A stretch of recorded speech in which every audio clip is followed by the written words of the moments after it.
ये क्या हो रहा है?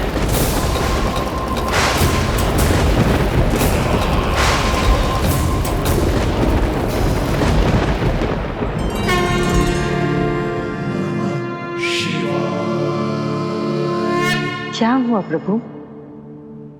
आप अचानक इतने चिंतित क्यों हो गए? कृष्ण ने अपने पांव का अंगूठा अपने मुख में रख लिया है देवी। इसमें चिंतित होने की कोई बात नहीं है प्रभु। ऐसा तो हर बालक कभी ना कभी करता ही है। तो सखा कोई साधारण बालक नहीं है देवी पार्वती, तो भगवान है। यदि वो ऐसे ही अपने अंगूठे को मुख में रखकर खेलते रहे तो अवश्य ही आ जाएगी। कौन आ जाएगी प्रभु? प्रलय आ जाएगी देवी, प्रलय आ जाएगी देवी। हे नारायण जी, क्या हो रहा है?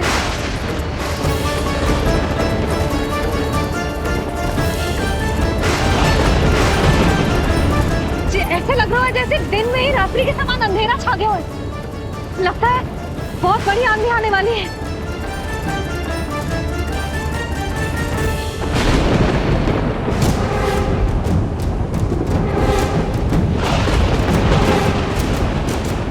ये भीषण आंधी, ये मूसलाधार वर्षा, तुम दोनों ने ऋषि गर्ग के साथ मिलकर अवश्य कोई योजना बनाई है ना?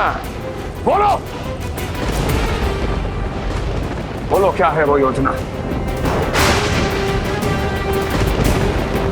बोलो।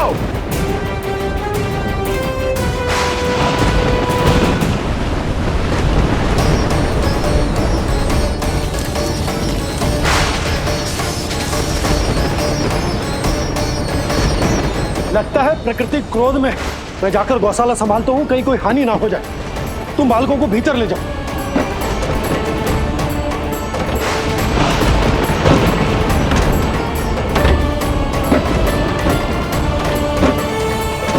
जी द्वार और झरोखे बंद करते हैं। हाँ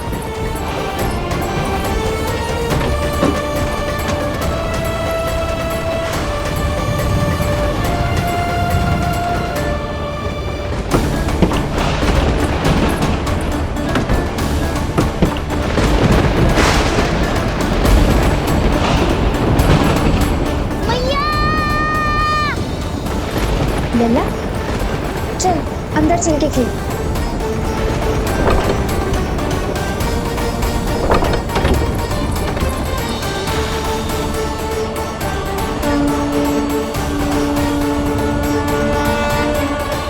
आपके सखा तो ध्यान निद्रा में चले गए हैं प्रभु।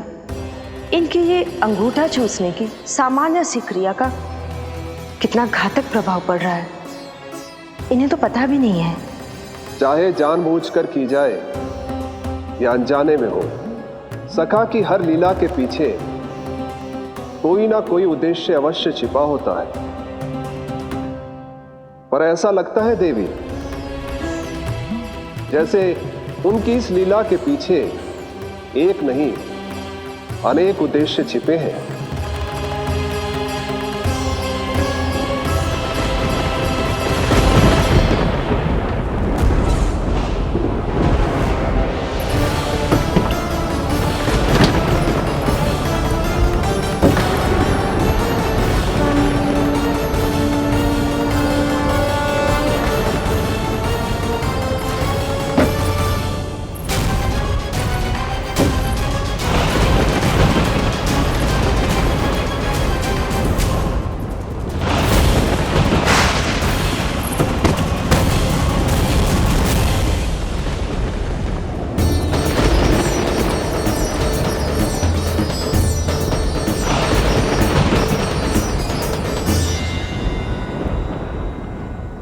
देख रही हो चिज्जी, प्रसाद ना मिली खाने को, तुझे पांव का अंगूठा ही चूसने लग गयो।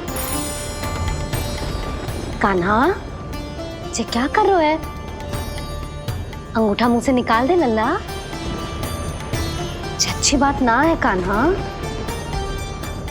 देख कान्हा, तू नींद में है, इसका अर्थ ये ना है कि मैया तुझे अंगूठा चूसने देगी। निकाल अंगूठा मुंह से।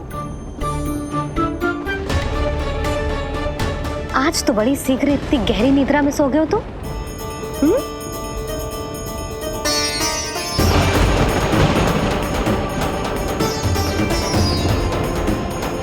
देख रही हो ना जिज्जी, अंगूठा मुंह से निकालने को तैयार ही ना है जी। ऐसा क्या आनंद मिल रहा है?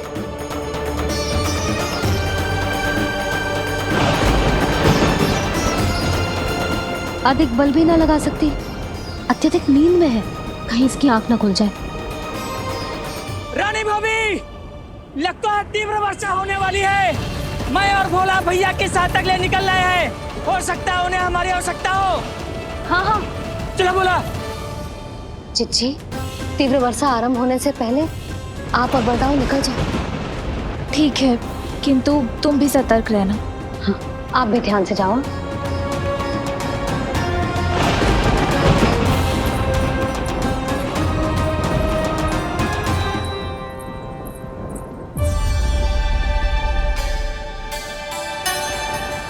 हे नारायण, वस्त्र बाहर सूख रहे हैं और तेरे अन्नप्राशन वाले चावल भी रखे।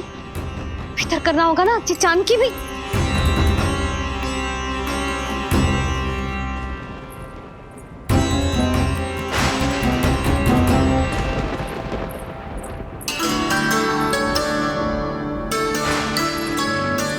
लल्ला, वैसे जी बहुत बुरी बात है।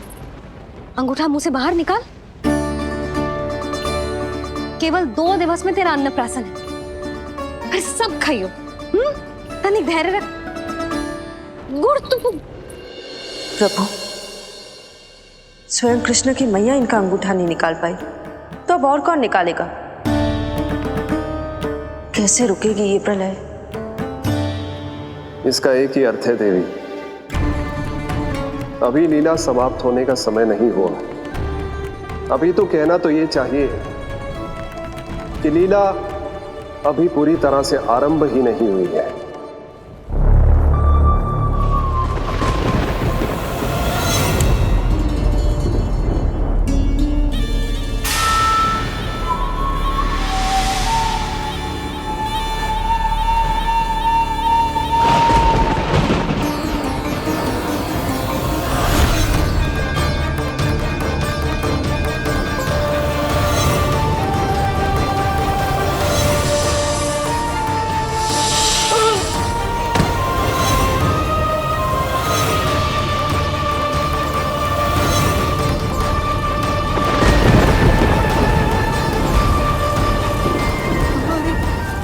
कंस ने प्रलय बुला ली। कंस ने प्रलय बुला ली।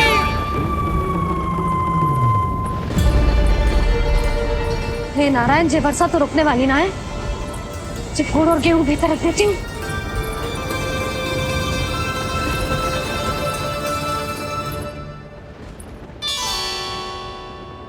जे देख रहे हो गुड़, जे तेरे अन्नप्राशन के पकवानों के लिए ही है।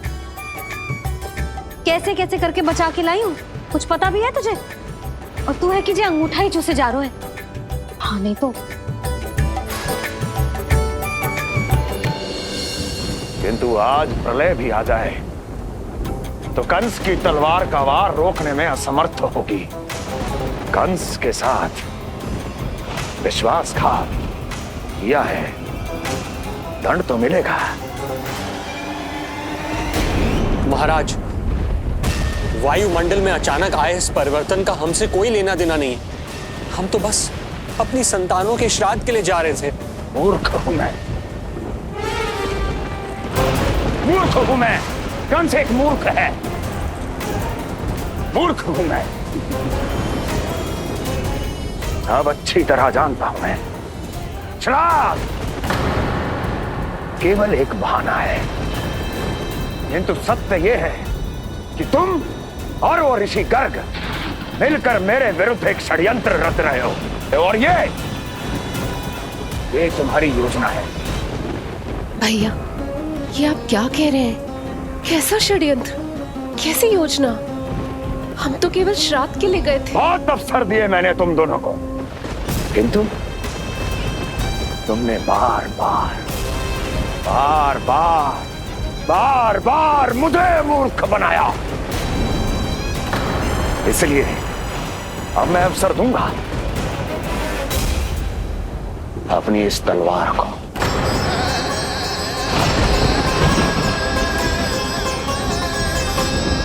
येन केन प्रकारेण साम दाम दंड भेद कोई ना कोई युक्ति लगाकर मैं तुम्हारे उस बालक का वध कर ही दूंगा।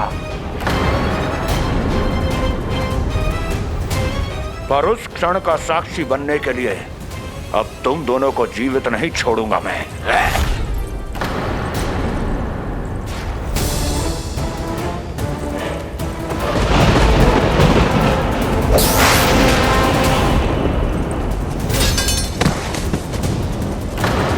स्वामी,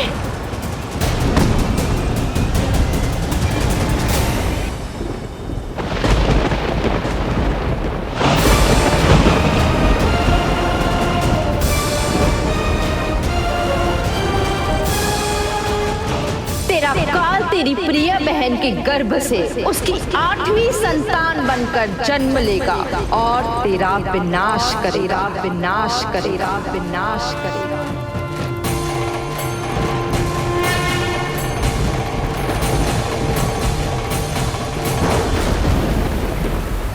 प्रलय आने वाली है, प्रलय आने वाली है, प्रलय आने वाली है।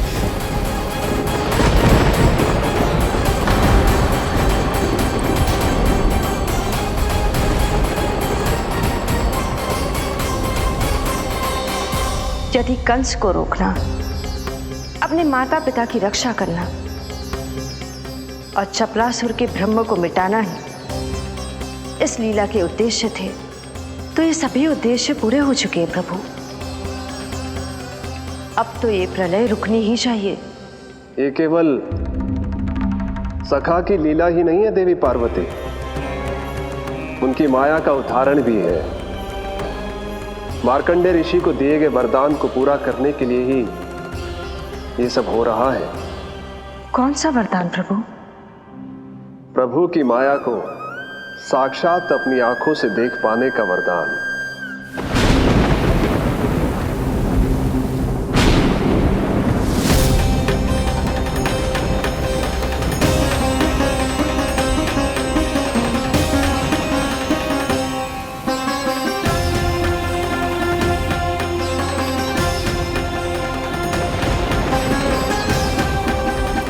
हे नारायण, क्या ये प्रलय है?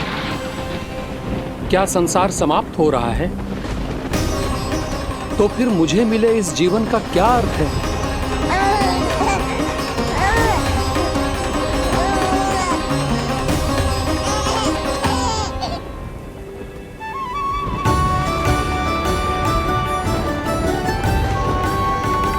ये बालक यहां कहां से आया?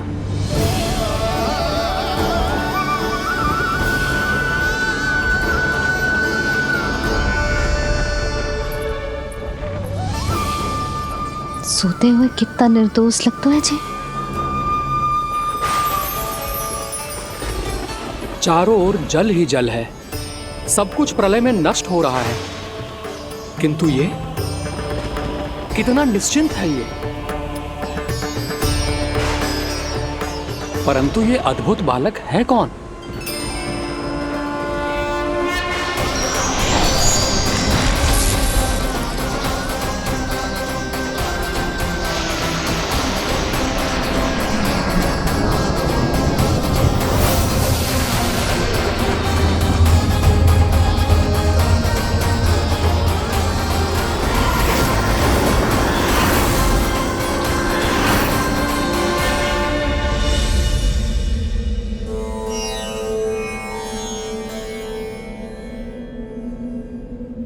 जिन घने काले बादलों ने आकाश को घेरा हुआ था, कहां गए वो? यहां तो प्रलय का कोई चिन्ह ही नहीं है।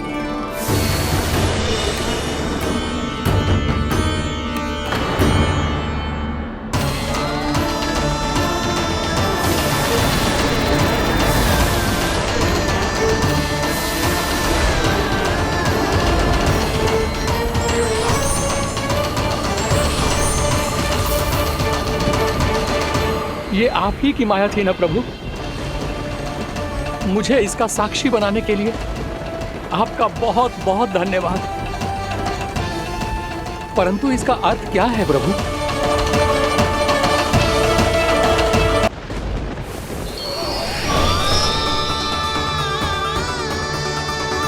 प्रभु,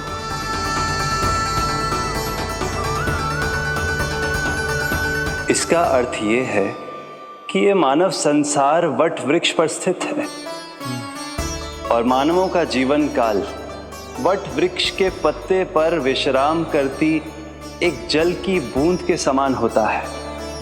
वो बूंद जो किसी भी क्षण नीचे गिर सकती है। आपने तो स्वयं देखा है महर्षि, ये संपूर्ण जगत, ये महाब्रह्मांड मेरे ही भीतर स्थित है। ये उदाहरण है इस बात का कि जो दिखता है उसके कई स्वरूप होते हैं। जो आज आप देख रहे हैं वो पहले भी हो चुका है और आगे भी होगा। सब कुछ एक माया है। प्रलय का होना, जीवन का होना, दुख, सुख, सब एक भ्रम है। ठीक उसी प्रकार जिस प्रकार एक जलाशय में दिखने वाला प्रतिबिंब आपकी वास्तविकता नहीं बल्कि एक भ्रम होता है। इसलिए मनुष्य को सदैव ध्यान रखना चाहिए कि जीवन में कोई भी संकट क्यों ना आए, वो इस प्रलय की तरह केवल एक भ्रम ही होता है। ऐसे समय में जो संकट के सामने झुक जाते हैं या अधर्म का साथ देते हैं, वह स्वयं को उस भ्रम रूपी प्रलय में डुबोकर नष्ट कर लेते हैं।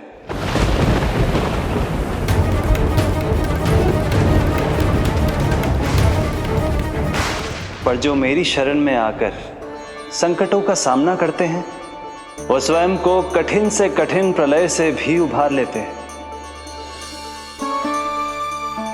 किंतु प्रभु, सभी व्यक्तियों में संकटों का सामना करने का साहस नहीं होता। कृपा करके आप कुछ ऐसा कीजिए जिससे आपके भक्तों को इतना बल मिले कि वो कठिन से कठिन परिस्थितियों का सामना भी सहर्ष कर सकें। मैं वरदान देता हूं महर्षि, पीपल के पत्ते पर बाल कृष्ण की इस छवि का स्मरण मेरे जो भी भक्त करेंगे उनके साथ मेरा आशीर्वाद सदैव बना रहना। वो चाहे कितनी भी कठिन परिस्थिति में क्यों ना फंसे, बाल कृष्ण की ये छवि उन्हें उससे उभर पाने में सामर्थ्य प्रदान करेंगे।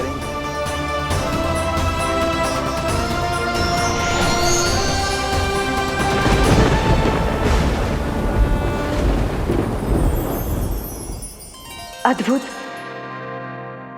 तो ये कोई साधारण लीला या भ्रम नहीं था, मानव मात्र को नारायण से मिला वरदान था ये।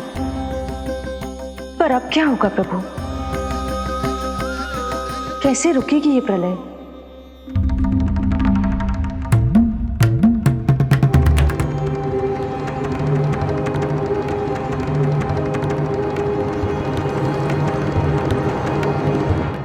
क्या सोच रहे हैं प्रभु? क्या आप रोकेंगे ये सब? नहीं प्रिय, ये कृष्ण की माया है, वही इसे रोक सकते हैं। पर मैं अपने सखा से भेंट करने अवश्य जाऊंगा। पर पिछली बार की तरह बिना उपहार लिए नहीं।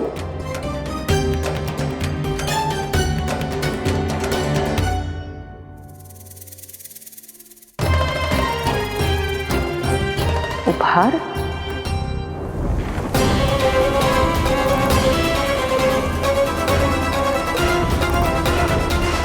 आप तो प्रलय का भी सामना करने के लिए तैयार थे ना भैया? अभी तो प्रलय भी नहीं आई और आपकी ये दशा हो गई। महाराज,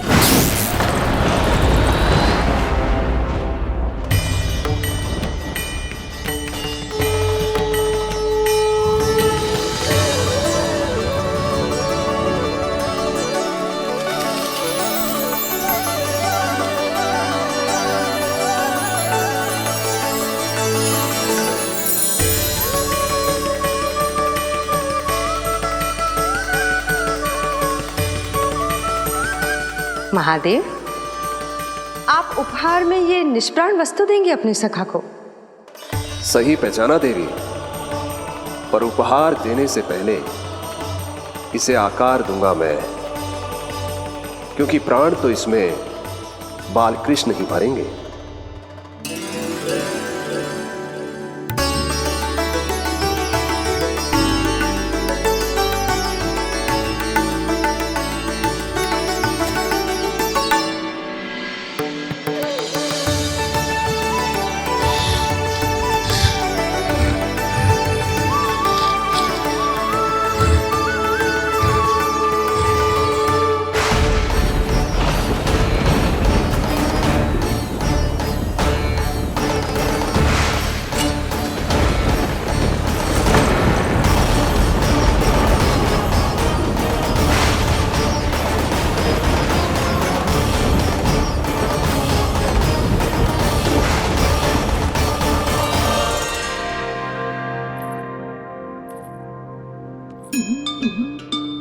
मुरली, बस उन्हें मेरा उपहार अच्छा लगे। यदि यशोदा मैया ने आपको अपने सखा से मिलने से फिर से रोक दिया तो? इस बार चुपचाप छिपकर उनकी दृष्टि से बचकर जाऊंगा देवी पार्वती। उन्हें पता ही नहीं चलने दूंगा। संभालिएगा प्रभु, यदि यशोदा मैया ने आपको पकड़ लिया तो लेने के देने पड़ जाएंगे महादेव।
ये रहे चावल, जानकी को कही थी मैंने भीतर रख दे, छोड़कर चली गई बाहर, कुछ याद ही ना रहते ऐसे।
कान्हा,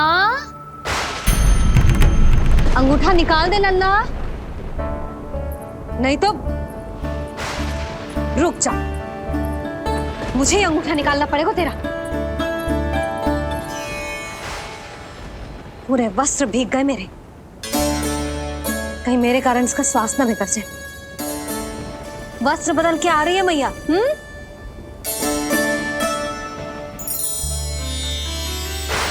आ रही हूं।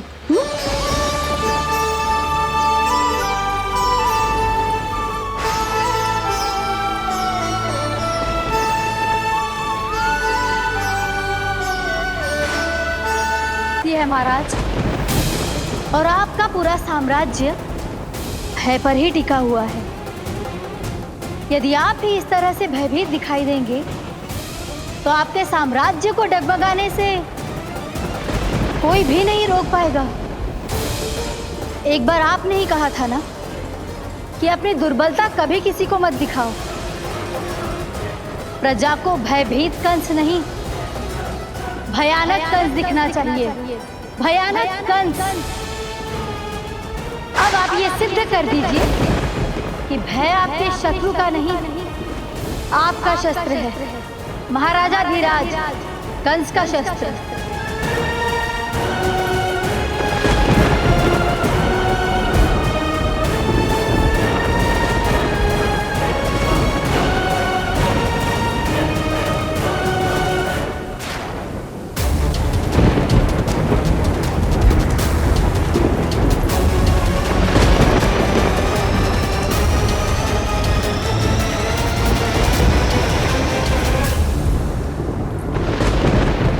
उससे क्या भयभीत होना जो स्वयं भयभीत हो, उससे क्या भयभीत होना जो स्वयं भयभीत हो। सखा, इस माया को विराम देने का समय आ गया है।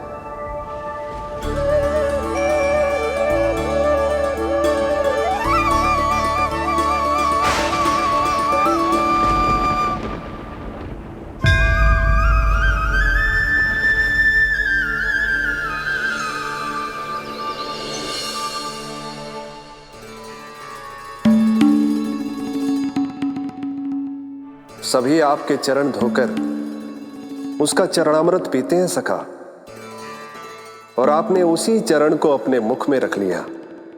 यही तो सखा, मैं इस तथ्य से चकित था, इसलिए सोचा एक बार अपने चरणामृत का स्वाद स्वयं भी चख ही लिया जाए। अब जो उपहार लाए हैं वो शीघ्र ही दे दीजिए। मैया ने आपको देख लिया तो आपको तो अनुभव है वो क्या क्या करने में सक्षम है। आपसे कुछ भी छुपाया नहीं जा सकता सखा।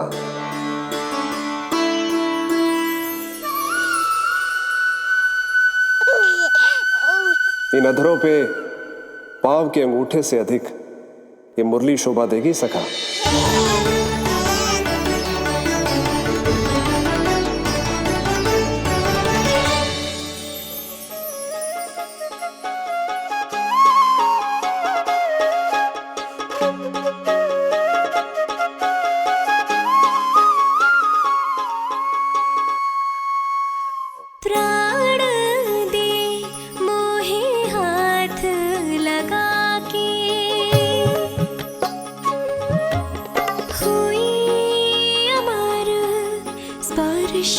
जो पाके काठी को जीवनमय कर दिया, मधुर हो गई सारी। मन प्रसन्न मेरा तन प्रसन्न, प्रभु आज से मुरली हुई है तुम्हारी। मन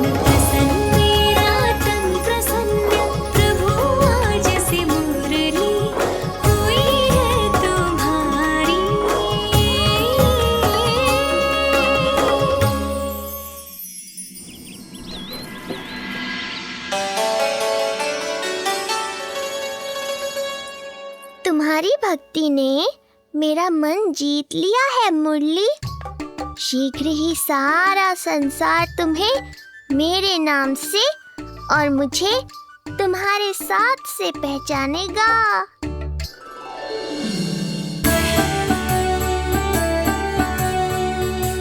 प्रभु, मेरे प्रभु, इस अनमोल भेंट के लिए आपका बहुत बहुत धन्यवाद सखा।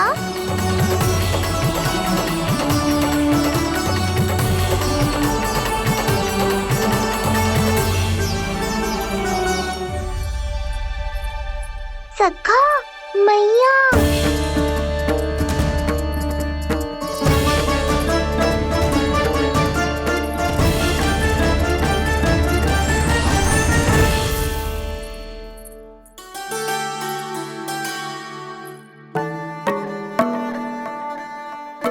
अच्छा जी, तो तूने अपना अंगूठा मुंह से निकाल ही दियो। बड़ा उपकार कियो अपनी मैया पे।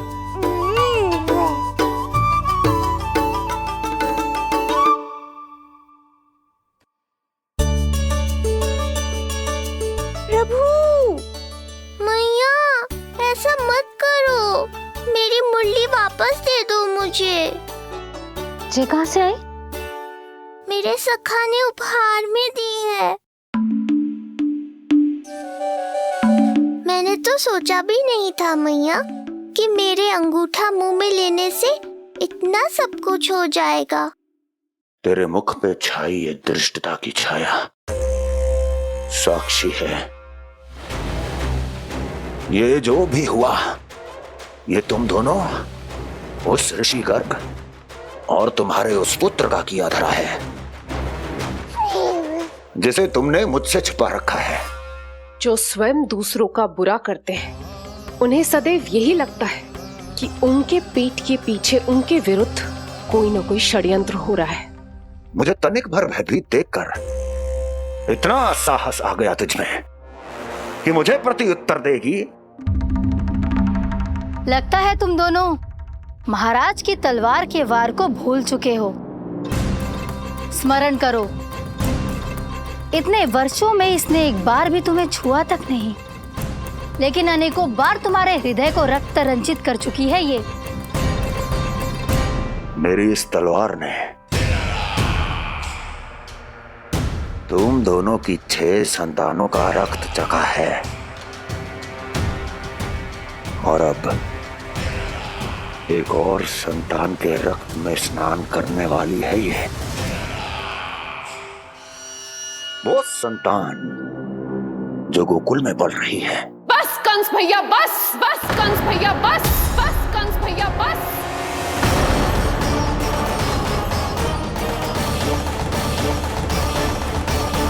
इतना दुस्साहस, तू मुझसे ऊंचे स्वर में बात करेगी अपने बड़े भाई के सामने? बड़े भाई जैसे कौन से कर्म किए हैं आपने? और अब जो कुकर्म करने की आप सोच रहे हैं, उसमें भी असफल होंगे आप। देवकी। नहीं स्वामी, आज मत रोकिए मुझे। बहुत सह चुके हैं हम, बहुत मौन रह लिए, परंतु आज इन्हें सत्य का पता चलना ही चाहिए। भैया, आपको क्या लगता है आप बहुत शक्तिशाली हैं, तो अपना भाग्य बदल सकते हैं? आप भगवान विष्णु का सामना कर सकते हैं। ये भ्रम राक्षस राज रावण को भी था, और यही भ्रम स्वयं को भगवान समझने वाले हिरण्यकश्यप को भी था। पर ना रावण के 10 शीश बचे और ना ही हिरण्यकश्यप का अस्तित्व। पेट चीर के उनके प्राण निकाल लिए थे भगवान ने। तो सोचिए भैया, आपकी क्या दशा करेंगे वो? मैं आज तक ये बात समझ नहीं पाई कि ये आपका अभिमान है या अज्ञान, जो आप भगवान विष्णु का सामना करने चले हैं। देवकी! इस क्रोध का आप कोई लाभ नहीं है भैया। अब तक मैं व्यर्थ ही आपसे भयभीत होती रही, परंतु अब और नहीं। जब हमारी रक्षा स्वयं भगवान विष्णु कर रहे हैं, तो फिर आपसे कैसा भय? जब हमारी रक्षा स्वयं भगवान विष्णु कर रहे हैं, तो फिर आपसे कैसा भय? तू क्यों मुस्कुरा रहा है? अब जे मत ही सोचना कि मैया फिर से अंगूठा चूसने देगी तुझे। अब उसकी आवश्यकता ही नहीं पड़ी। आज मैं दोहराती हूँ, आपकी मृत्यु भगवान विष्णु के अवतार द्वारा ही होगी। आपकी मृत्यु भगवान विष्णु के अवतार द्वारा ही होगी। आपकी मृत्यु भगवान विष्णु के अवतार द्वारा ही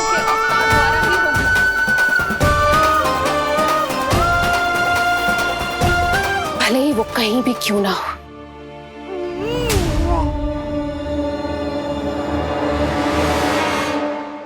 चाहे वो कहीं भी क्यों ना हो,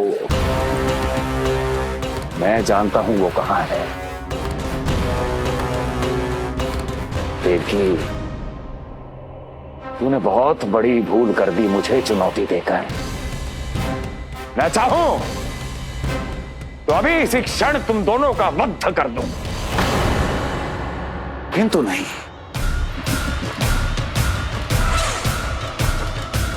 तुम्हें श्राद्ध करना बहुत प्रिय है ना? तो ठीक है, तो अब मैं तुम दोनों का वध तभी करूंगा जब तुम दोनों अपनी 8 संतानों का श्राद्ध एक साथ कर चुके होगे।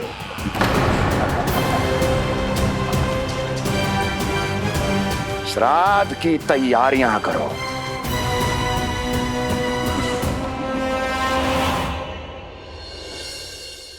मैया अन्नपूर्णा की कृपा से आज अन्नप्राशन के सभी कर्मकांड अच्छे से हो जाए, भोजन स्वादिष्ट बने और मेरे कान्हा को प्रिय लगे।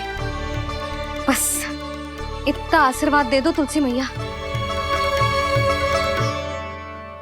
मैया, कहीं उसे ऐसा न लगे कि उसकी मैया को अच्छा भोजन बनाना आतो ही ना है।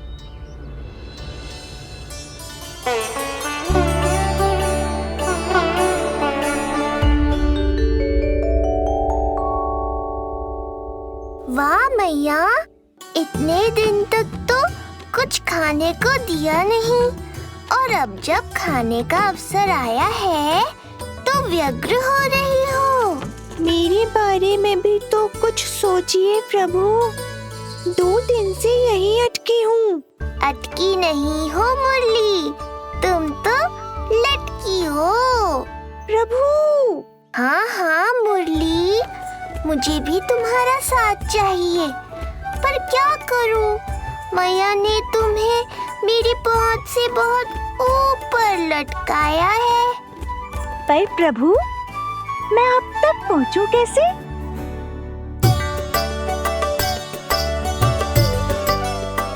प्रभु, सोचिए मत, कुछ करिए।